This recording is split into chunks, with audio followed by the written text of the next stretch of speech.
Our next presenter is our RASC Montreal Center longtime director and treasurer, Ben Chu Tang. And Ben is an avid astrophotographer. And today he's going to talk to us a little bit about Roadtrip Astrophotography, which is actually kind of a cool story he can tell us about actually trying to take equipment with you. So Ben Chu, we're all yours. Yep. Thank you, Karim. Do you guys see my screen? Yeah. Oh, good. Great. All right. Hello, everyone. I think we talked a lot about city imaging, and I decided to talk about some dark side imaging. So my topic tonight is road trip astrophotography, deep into the west of the United States. So why road trips? As a hobbyist in astrophotography, I just want dark skies, and there's nothing else.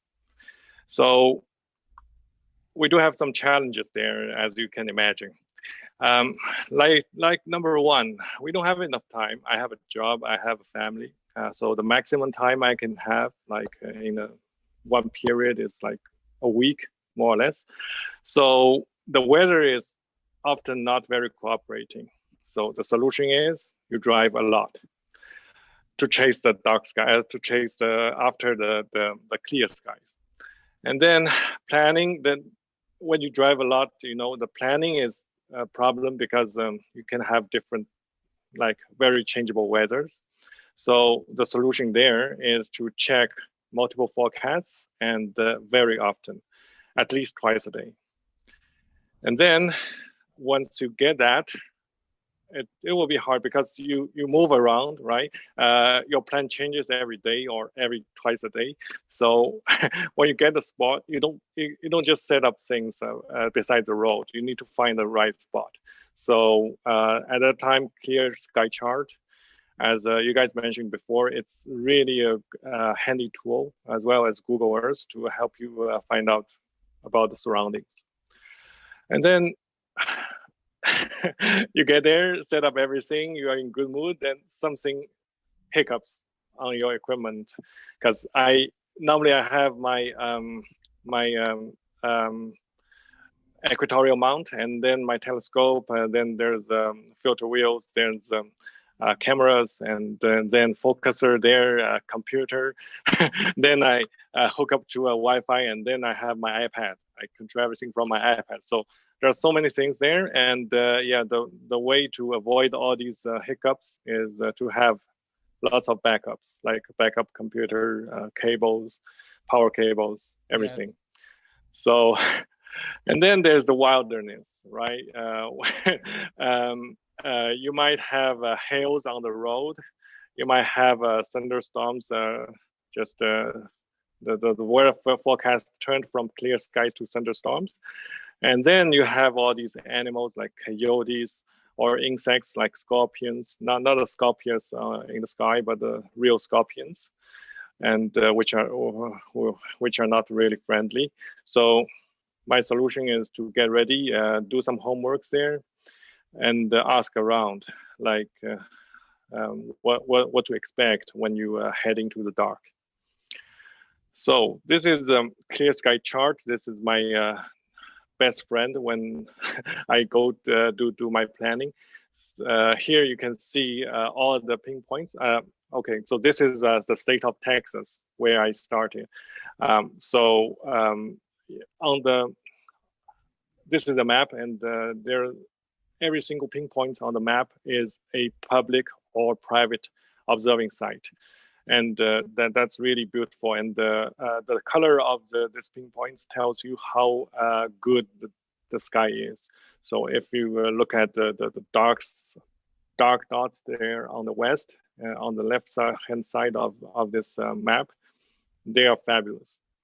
So, and if you hit on one of the dots or pinpoints there, it will show you the weather forecast for next 3 nights, which is really handy to just navigate through to see where to drive for the next day or next 2 days.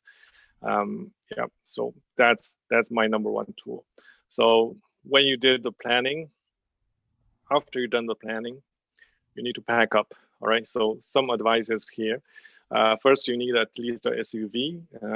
Minivan will be great. You need those spaces.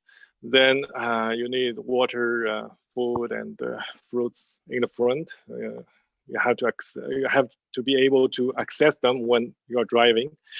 And also the batteries are essential.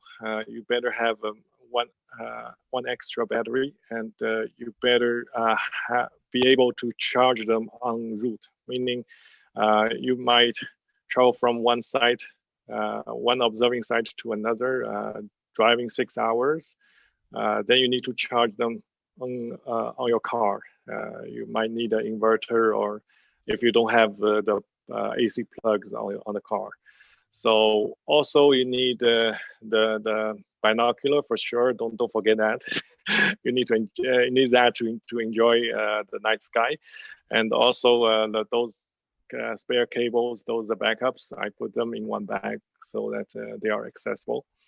And then the tables, like portable tables and chairs, they are also great. You don't want to put everything on the ground, and also the chairs for sure. So with that, I have two special recommendations if you ever want to go to road trips in the West, right? Ready-to-use drink meal.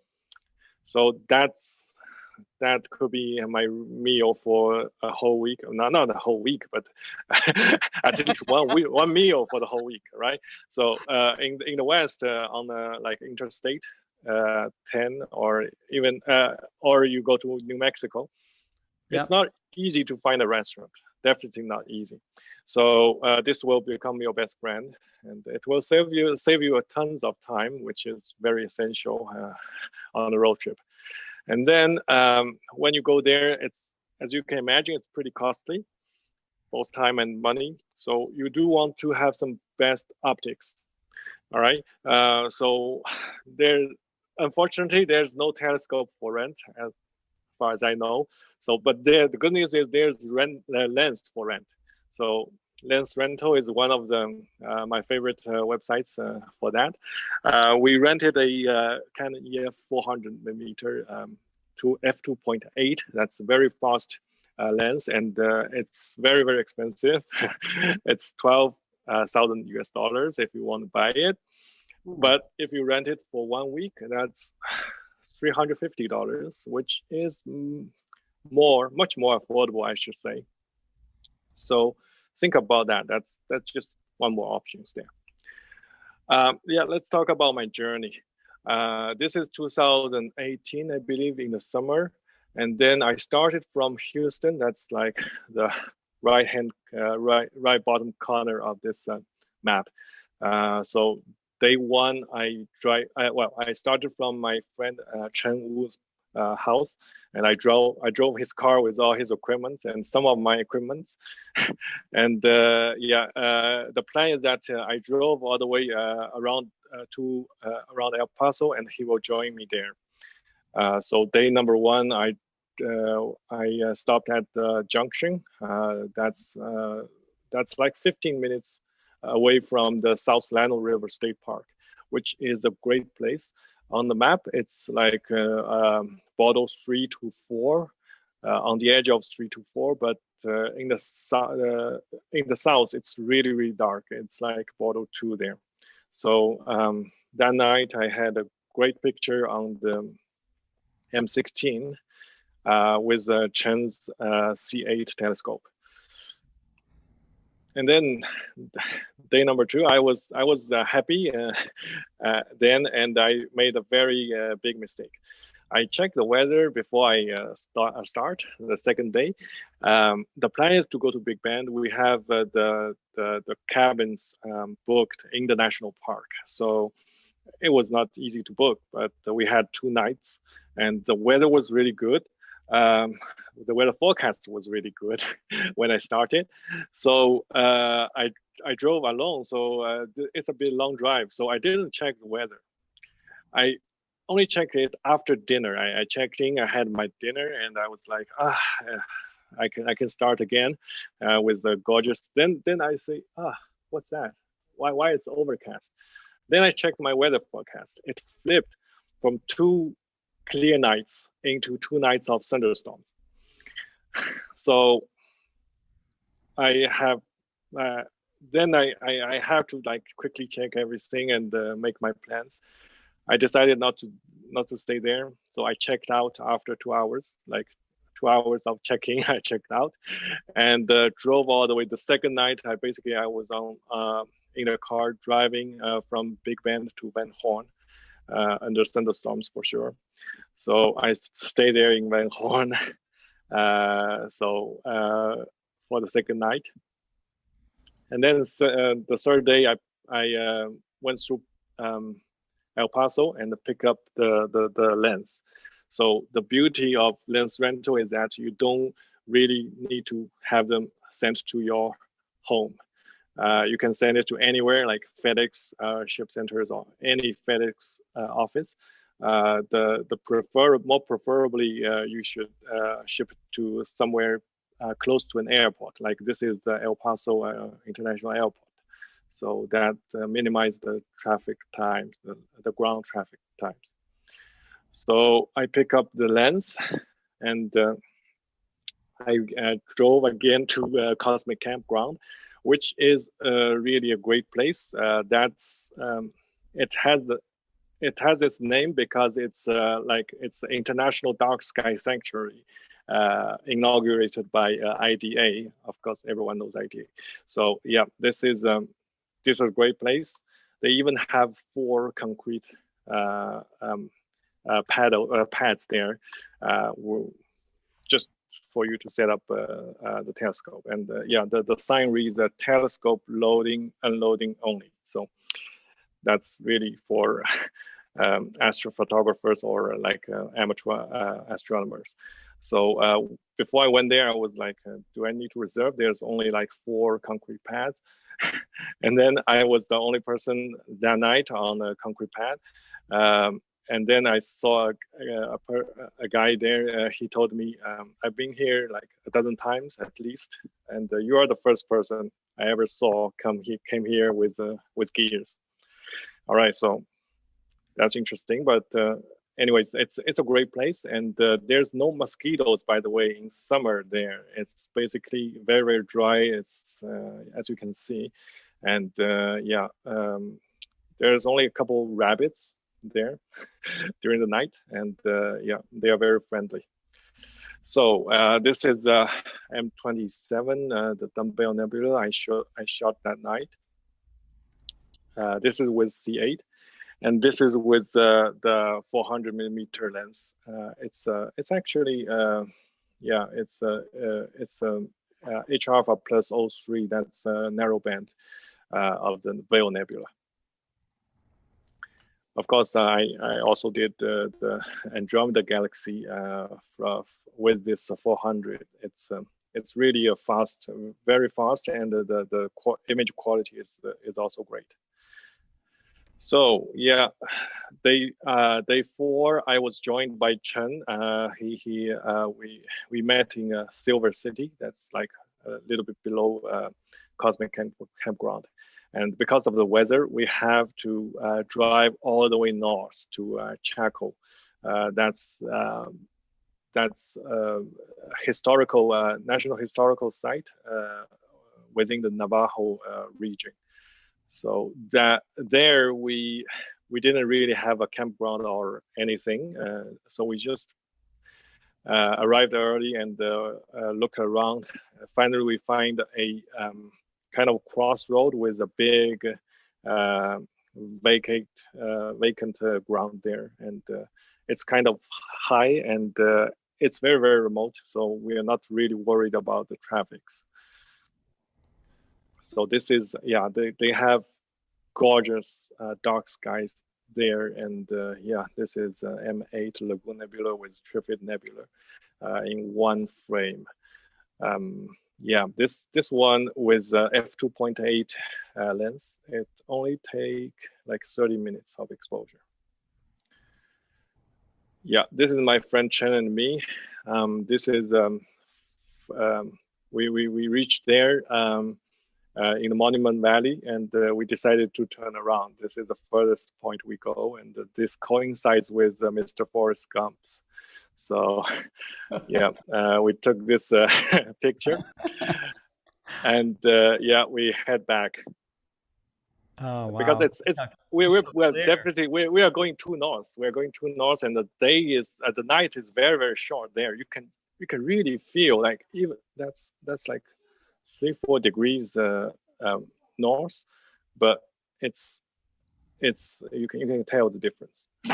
So yeah, and then night the 6th and 7th night we went back to Cosmic Campground. The weather went really well there, and yeah, this is the M20 with the C8 that we shot. Yeah, beautiful.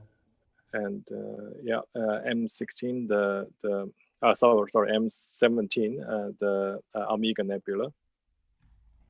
And then I went pretty ambitious. I took this big mosaic frame of the row of Nicus, and also that's that's right beside the Antares, right? The color palette. This is a 6-frame mosaic, and it took basically 2 nights there. These are incredible, man. Thanks. So after that, we take another night break, and the 9th night we went back to Mount Davis State Park. That's right beside the McDonald Observatory. And then the 10th night we went back to South Llano River, and then the weather turned out good in the north. So we the 11th night we went to photographing. That's the last night of astrophotography for us for this journey. So yeah, this is a picture of McDonald Observatory, the visitor center.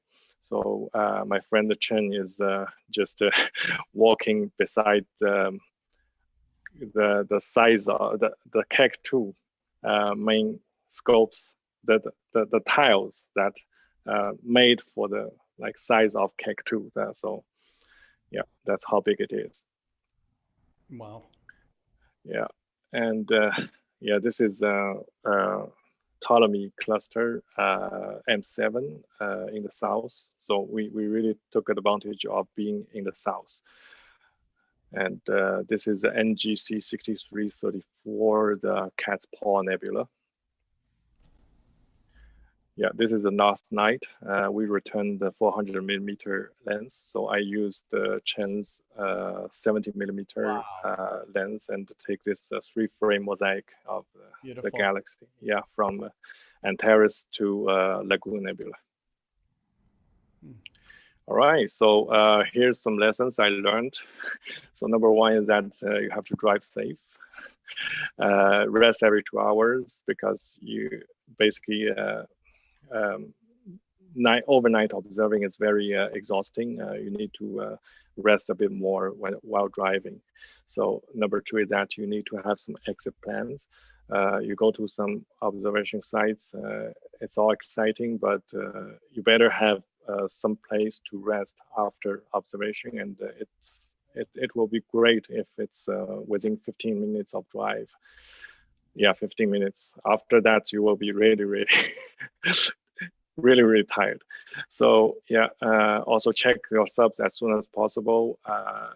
Don't wait till you get home, because something might go wrong and you don't see it on your camera or on the iPad. Better just enlarge them and see it on the screen, on the laptop screen. And then there's wildfires. Watch out.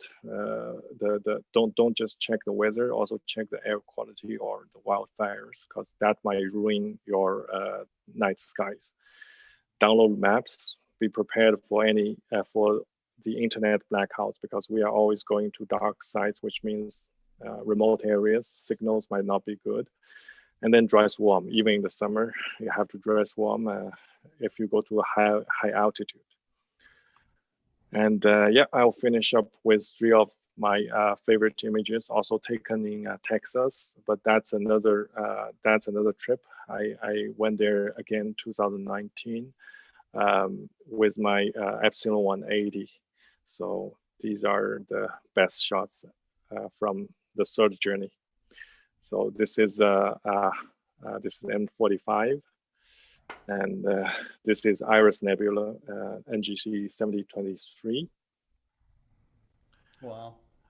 Nice. Yeah, and this is M33, the Triangulum Galaxy. Yeah. So yeah, this is really the power of dark skies.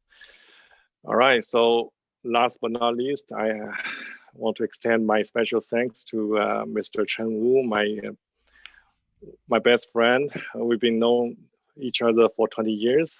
By the way, he's probably also watching this great program. So yeah, special thanks to all his hospitalities and his family. And yeah, I'm really lucky to have a friend there in Houston so that I can hop on these great journeys. All right, that's it from me. Thank you very much. If you have any questions, please. That was incredible, Ben. Just Thank you. the planning you put into it and the amount that you get out of one trip is just wow. It's kind of tricky because yeah, the plan you don't make detailed plans, you don't book the hotels, anything. You just have some idea that I'm going to the west, but you don't know where you are going to end up with. Right. I found your, the idea of packing food, that would give you a lot of nutrition along the way is important. Staying hydrated, getting your vitamins, your proteins, and all the rest of that, because, the physical exertion of going out to these dark and remote areas is challenging, and so you have to approach it that way. And I'm pleased to see that you talked about the safety aspect. I have seen people, I have spent a lot of time out in these areas, and I have seen people come to star parties completely ill prepared for both the nighttime, the temperature changes, not bringing water. Some people go to remote areas and drink too much alcohol, this kind of thing. And I have seen people where their car was batteries were dead, and they had to be basically saved. So it's good also to have cables to charge somebody else's battery, and be prepared, with maybe first aid kit, those kinds of things, to be out in these regions. So yeah, but exactly. You'll be treated to skies and environments that are surreal. Yeah. So it's a very good journey. It's like enlightening journey that we always, when we live in the city, we always complain about light pollution and everything.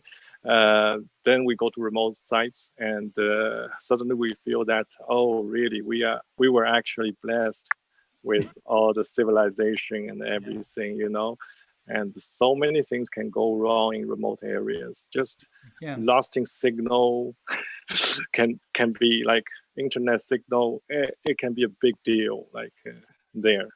So yeah, that's why they end up dark skies, is because they're away from all of that, right? And that's what gives us that moment of what Adrian was talking about, right? The Bortle 2, Bortle 1 skies, where you actually get to see the color in the Milky Way with your naked eye. You can't do that with the city over the hill. There is something called a spot satellite communication device. If you tend to go out to regions like this and you get beyond signal, these things communicate with GPS, and you can still do texting and that kind of thing. And so people that, nomads that travel all the time, that are on the roads, they use these things and they're relatively inexpensive. You know, you can get one for between $150 and $250, something like that. But it could save your life. You know. That's a great idea. Yep. So we've got one more